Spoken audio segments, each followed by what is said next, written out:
everybody, and welcome back to another episode. Today, we're going to be going over social media content, specifically LinkedIn. So today, the strategies that I'm going to share with you today that we're using right now on LinkedIn to raise money and make connections with accredited investors is the same strategies that you can use on other platforms and LinkedIn to go out and get your own customers, no matter what business you're in.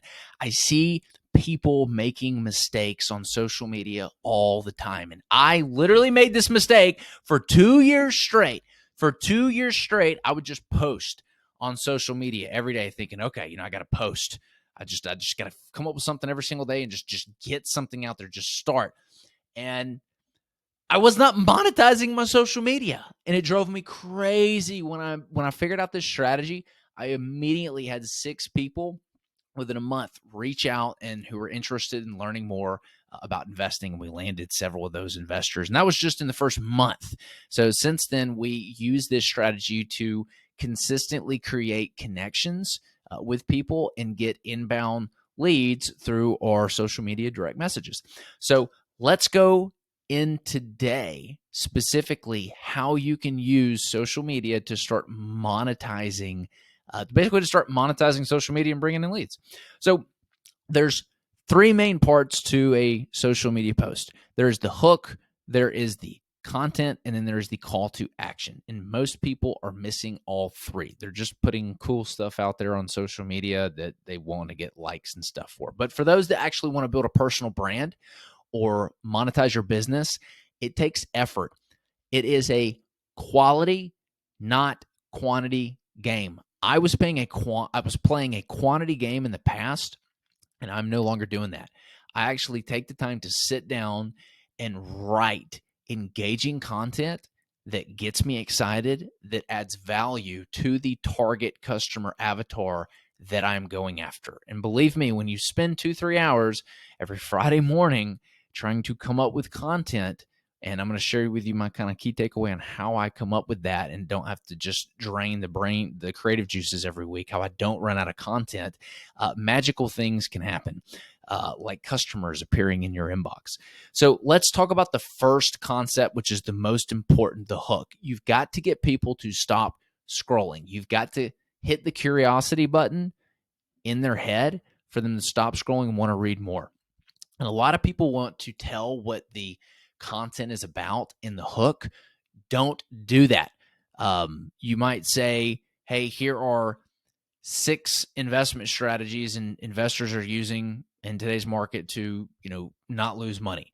That's very specific. But if you just say, if you keep it very, very broad, like, hey, here's how you don't need to lose money, it's not going to get as much attention.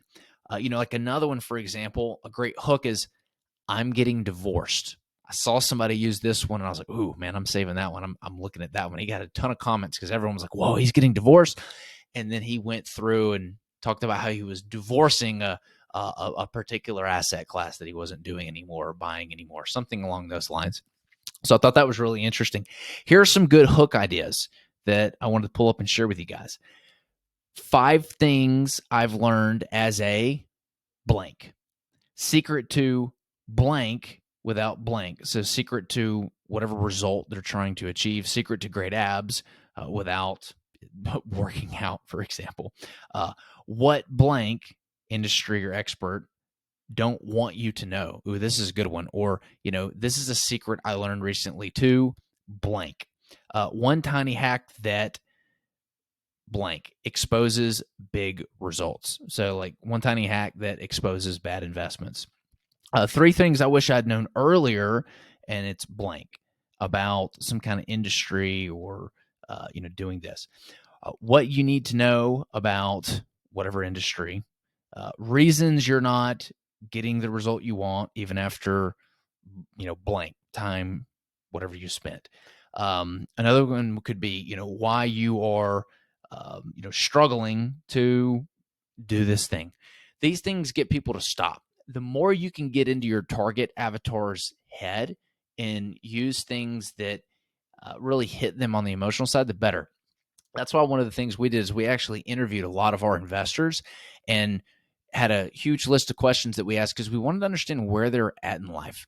And so, one of the things, for example, we learned was most of them are putting their last kid through college. They're about to be empty nesters. They're about to be able to dump, buckets of money into investments because they don't have this child, sucking them dry for money.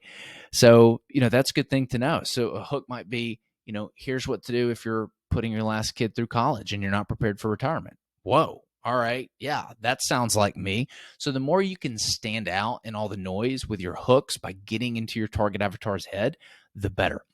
So hooks, check mark. We've covered hooks. Next is going to be the content. Specifically, you want to add value to your demographic. Interviewing them to understand what their pain points are, what they're trying to achieve is a great way to come up with value content. Really, this is what I do to come up with all of my content ideas. Is I basically interview all of my investors, and what I'm specifically wanting to know is, like, what are some of their limiting beliefs and fears that they have? Did they have any kind of eureka moments when they decided they needed to invest? Like, what are some of their physical pains? I know a lot of them working out and being healthy is a lot more important than it used to be. What are their relational pains? They don't have any time to spend with, their kids or family because they're working all the time.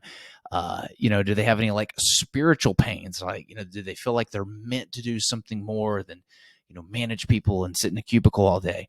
So getting into these myths and mistakes that they've made in the past. Mistakes are great. I love doing stuff on mistakes because that really stands out.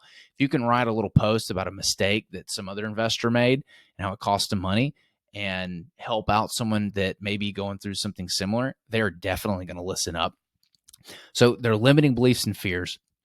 Also, scenarios your audience relates to. So we kind of covered that a little bit. And their goals and dreams is really, really big. What are their goals and dreams? If you can write, hooks that speak to their goals and dreams and in getting there, you're going to get their attention.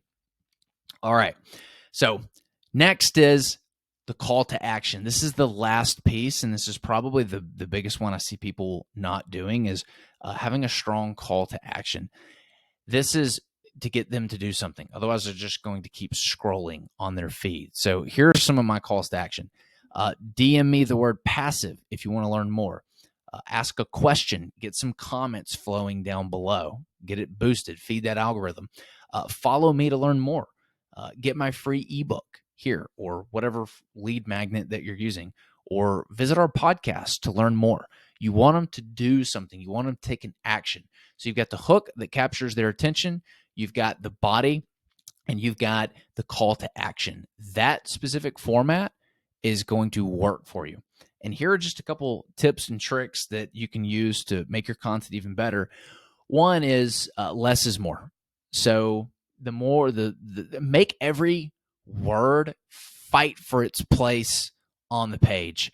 So instead of putting I can remember that time when, put I remember when. Shorten it up as much as humanly possible. Write it really short. Another tip is get really good at storytelling through using your five senses. So show them what's going on. Don't tell them what's going on. Show them what's going on and use the five senses. This is a storytelling one-on-one trick, but people are captivated by stories. They want stories. Stories hold their attention. So while some of the best business books out there are from like real world experiences or fables that are written to teach the business concepts, because it holds the reader's attention. So you want to do that. And then a final tip is if you can make it where it's very visually easy to read, the better. Having check marks and, little explosions and stop signs and stuff in there to kind of make it fun and look at is great. It definitely converts better than when you don't do that. But also, if you're able to take your sentences and let's say, you've got one sentence at the very top of the post, your next sentence, if it can be a little bit shorter, and then the third sentence a little bit shorter, and then the third sentence a little bit shorter, where it's kind of creating like a diagonal, like triangle. the sentences are getting shorter and shorter. It's easier to read to the eye. You're not going to be able to execute it perfectly this time, but when you restart the sentence, try to make the next 2 or 3 sentences a little bit smaller. For some reason, our brain gravitates towards structure. And so if you give your post this kind of structure, you're going to get a lot more eyeballs and you're going to get a lot more views. All right, this is the simple formula that we're using to write great content that converts. Leave us a 5-star review on iTunes or whatever platform you're doing. It just takes a second. Give us some feedback on how we're doing, what you want to hear. It helps us reach more great audience and listeners like you. We'll see you next time.